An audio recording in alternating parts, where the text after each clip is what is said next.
आज हम बात करने वाले हैं अर्थव्यवस्था के बारे में। तो सबसे पहले हम बात करेंगे इसकी डेफिनेशन की। अर्थशास्त्र क्या है, ठीक है, और अर्थव्यवस्था क्या है, दोनों में क्या अंतर है इसको देखेंगे। ठीक है, तो सबसे पहले यदि हम सब्जेक्ट के रूप में बात करें अर्थशास्त्र यानी इकोनॉमिक्स।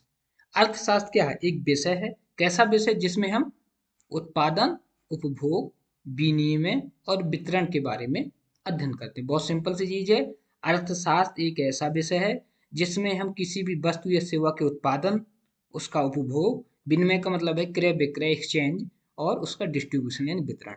जहाँ ये चारों चीजें उत्पादन, उपभोग, विनिमय और वितरण, ऐसा सब्जेक्ट जहाँ इन चीजों का अध्ययन हो। किसी वस्तु या सेवा का उत्पादन कैसे होता है, उसका उपभोग कैसे होता है, उसकी कीमत निर्धारण कैसे होती है, उसका क्रय विक्रय कौन कर सकता है, उसका वितरण कैसे होता है, कितना उत्पादन करना है, कब उत्पादन करना है, कीमत निर्धारण कर, ये सारी चीजें जिस सब्जेक्ट के अंतर्गत होती हैं वो हम इकोनॉमिक्स पढ़ते हैं। अर्थशास्त्र यानी सामाजिक विज्ञान की एक शाखा जिसमें हम वस्तु सेवा का उत्पादन, उपभोग, विनिमय और वितरण करते हैं। उत्पादन मतलब प्रोडक्शन करना, उपभोग मतलब उसको कंज्यूम करना, जो हम खरीदते हैं अपने उपयोग के लिए, विनिमय उसका क्रय विक्रय, वितरण मतलब डिस्ट्रीब्यूशन, एक जगह से उत्पादन कहीं और होगा, उसका वितरण लोगों के बीच में कैसे होगा, वो वितरण में आता है।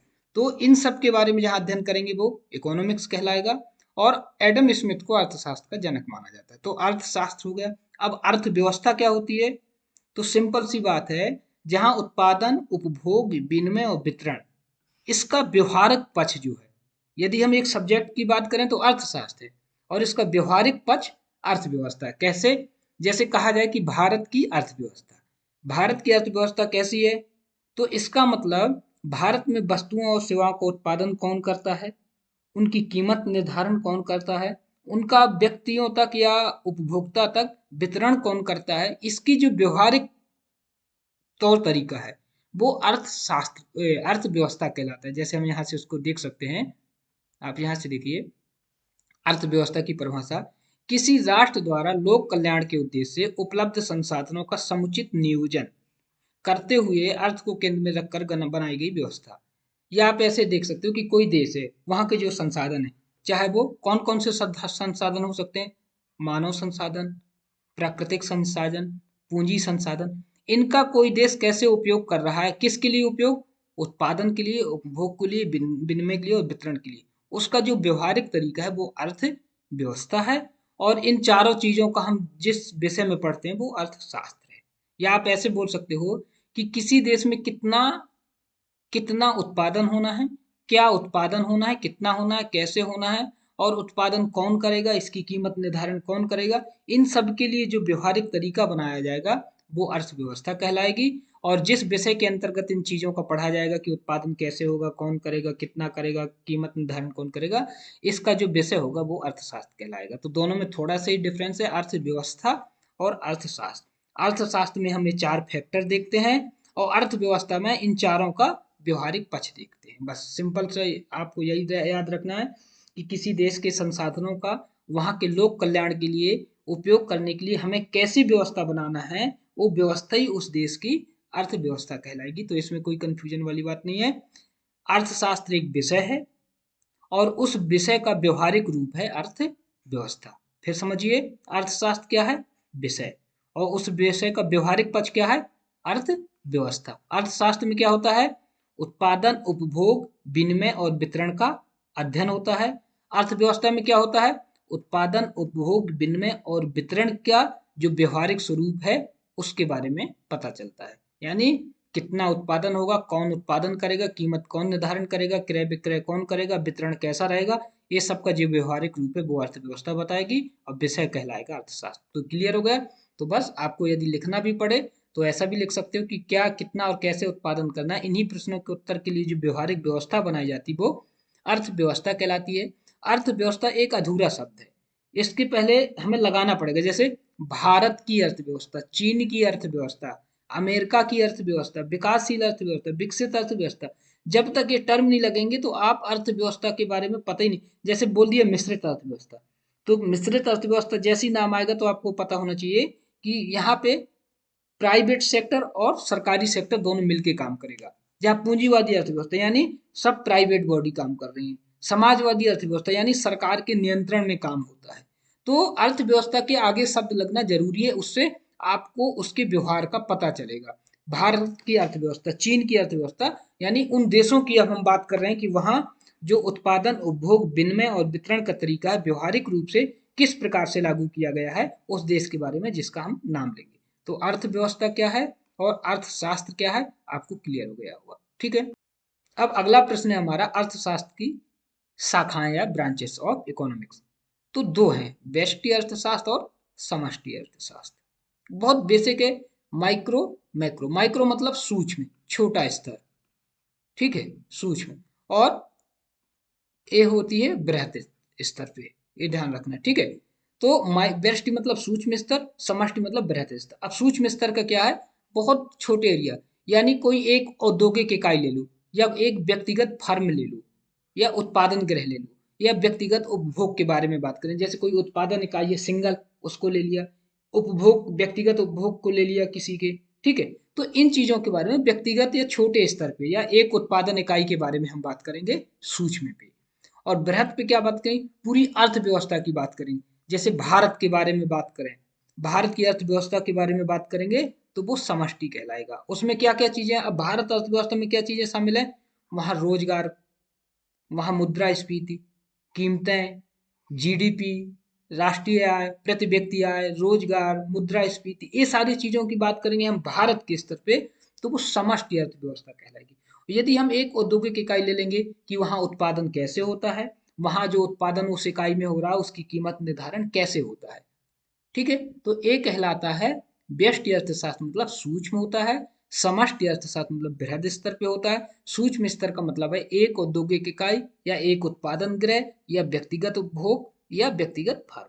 यदि समष्टि की बात करें तो संपूर्ण देश की अर्थव्यवस्था की बात की जाती है, यानी संपूर्ण अर्थव्यवस्था की आर्थिक गतिविधियों एवं समस्याओं का अध्ययन किया जाता है समष्टि में। जबकि व्यष्टि में क्या होगा, व्यक्तिगत स्तर पे बात करेंगे या जो सिंगल हमने एक उत्पादन गृह लिया है उसके स्तर पे बात करेंगे कि उसकी आर्थिक गतिविधियां, उसकी समस्याएं क्या हैं। यानी समष्टि में हम जितने भी अर्थव्यवस्था के अंग हैं, उत्पादन, उपभोग, कीमत निर्धारण, क्रय विक्रय, इन सबको मिला जुला के देखेंगे। और जबकि व्यष्टि अर्थशास्त्र में हम देखेंगे कि उस उत्पादन इकाई में उत्पादन क्या हो रहा है, कितना हो रहा है, उसकी कीमत निर्धारण क्या है। तो समष्टि एक छोटा स्तर है, व्यष्टि एक छोटा स्तर है, समष्टि पूरे देश की। अब इसमें यदि आपको अंतर लिखने को बोला जाए तो आप यही चीजें बताओगे कि व्यष्टि अर्थशास्त्र में हम एक उत्पादन इकाई की या एक फर्म की बात करते हैं, जबकि समष्टि अर्थव्यवस्था में या समष्टि अर्थशास्त्र में हम पूरी अर्थव्यवस्था के बारे में बात करते हैं। इसके अलावा दो तीन चीजें आप और बता सकते हो कि एक में हम केवल कीमत निर्धारण की बात कर रहे हैं, यानी उत्पादन कैसे हो रहा है और कितना हो रहा है, उसकी कीमत क्या होगी, ये हम बात करते हैं व्यष्टि अर्थशास्त्र में। सिंपल सा बात है, इसलिए कई बार इसको क्या होता है, कीमत निर्धारण सिद्धांत या कीमत सिद्धांत भी कहा जाता है, यानी कीमत सिद्धांत, ये ध्यान रख सकते हो। यहाँ केवल हम उस उत्पादन इकाई में उत्पादन होने वाली वस्तु की बात कर रहे हैं या सेवा की बात कर रहे हैं, तो इसको उत्पादन सिद्धांत भी कहा जाता है। जबकि व्यष्टि में इसको आय, व्यष्टि को आय एवं रोजगार की बात करते हैं। रोजगार, विकास, यानी जितने और मुद्दे हैं, रोजगार, विकास, कीमत, जीडीपी, प्रति व्यक्ति, ये सब समष्टि में देखेंगे। व्यक्ति में सिंपल एक इकाई ले लो या कोई एक व्यक्ति उपभोक्ता ले लो, उसकी जो समस्याएं हैं, उसके जो आर्थिक क्रियाकलाप है उनको हम देखेंगे। तो छोटा स्तर, बड़ा स्तर, बड़े स्तर पे सब कुछ देखना है आपको, रोजगार, आय, जीडीपी, कीमत निर्धारण। और छोटे स्तर पे उसका देखना है कि कीमत निर्धारण कैसे हो रहा है, उसका उत्पादन कैसे हो रहा है, कितना हो रहा है, कीमत निर्धारण कैसे। तो व्यष्टि में छोटा स्तर और समष्टि में पूरे अर्थव्यवस्था के बारे में हम बात करते हैं। तो बस यही मुख्य याद रखना है, पूरी अर्थव्यवस्था की बात करें तो समष्टि है, उसके किसी एक अंग की या एक उत्पादन इकाई की बात करें तो व्यष्टि। एक उत्पादन इकाई में क्या उत्पादन हो रहा है, कितना हो रहा है, उसकी कीमत क्या है, व्यष्टि में आएगा। और पूरी अर्थव्यवस्था में रोजगार की स्थिति क्या है, आय की स्थिति क्या है, जीडीपी की क्या है, मुद्रास्फीति क्या है, ऐसी हम बात करें तो समष्टि अर्थशास्त्र की बात करेंगे। तो व्यष्टि अर्थशास्त्र की इस समय बात नहीं होती है क्योंकि पूरी दुनिया की अर्थव्यवस्थाएं एक दूसरे से जुड़ गई हैं। तो हम जहां भी बात करते हैं समष्टि अर्थव्यवस्था की बात करते हैं, ताकि आय, मुद्रास्फीति से लेके जीडीपी से लेके रोजगार, इन सब की बात होती है, ना कि किसी एक उत्पादन इकाई की। ठीक है, तो अब जो आजकल जो मुख्य जो बात होती है वो समष्टि अर्थव्यवस्था के बारे में ही होती है। तो आपको इसके कंफ्यूजन नहीं करना है, ये आपको क्लियर रहना चाहिए। एक और अंतर कहीं कहीं रहता है, जो व्यष्टि अर्थशास्त्र है ये सरल होता है, इसका विश्लेषण करना आसान होता है, क्योंकि एक सिंगल यूनिट को हम देख रहे हैं। तो व्यष्टि अर्थव्यवस्था का विश्लेषण आसान होता है, सरल होता है, जबकि समष्टि अर्थव्यवस्था के में हम सभी आयामों को देख रहे हैं, आय से लेके रोजगार से लेके मुद्रास्फीति से लेके जीडीपी से लेके, तो इसका जो विश्लेषण होता है वो जटिल होता है। आपको ये भी ध्यान रखना है कि समष्टि अर्थव्यवस्था का विश्लेषण जटिल होता है, व्यष्टि अर्थव्यवस्था का विश्लेषण आसान होता है, क्योंकि दोनों में शामिल जो आयाम है वो कम या ज्यादा होते हैं। अब हम बात करेंगे अर्थव्यवस्था का वर्गीकरण। तो अर्थव्यवस्थाएं मतलब उत्पादन, उपभोग, वितरण, इनका क्या तरीका है किसी देश में, उन तरीके के आधार पे मतलब सरकार की क्या भूमिका है उत्पादन में, ठीक है, उत्पादन में, उपभोग में, वितरण में, कीमत निर्धारण में सरकार की क्या भूमिका है, इसके आधार पे अलग अलग अर्थव्यवस्थाओं का नाम दिया जाता है। अर्थव्यवस्था समझ गए हैं, उत्पादन, उपभोग, वितरण की क्या तरीका है, उसका क्या व्यवहारिक पक्ष है, वो अर्थव्यवस्था है। उसमें सरकार का क्या रोल है, उसके आधार पे अर्थव्यवस्था के अलग अलग स्वरूप है। यानी सरकार की भूमिका के आधार पे पूंजीवादी, समाजवादी, मिश्रित, विकास की अवस्था के आधार पे विकसित, विकासशील और अल्प विकसित, विश्व के साथ संबंधों के आधार पे बंद और खुली अर्थव्यवस्था। तो इनको हम अलग अलग देखेंगे कि इनमें क्या अंतर है, इनकी क्या विशेषताएं होती हैं और क्यों इनको इस तरह से नाम दिया गया है। लेकिन इसको हम देखेंगे अगले लेसन में। अभी ऊपर आपको अर्थव्यवस्था, अर्थशास्त्र, व्यष्टि और समष्टि की जो डेफिनेशन है वो ध्यान रखना है।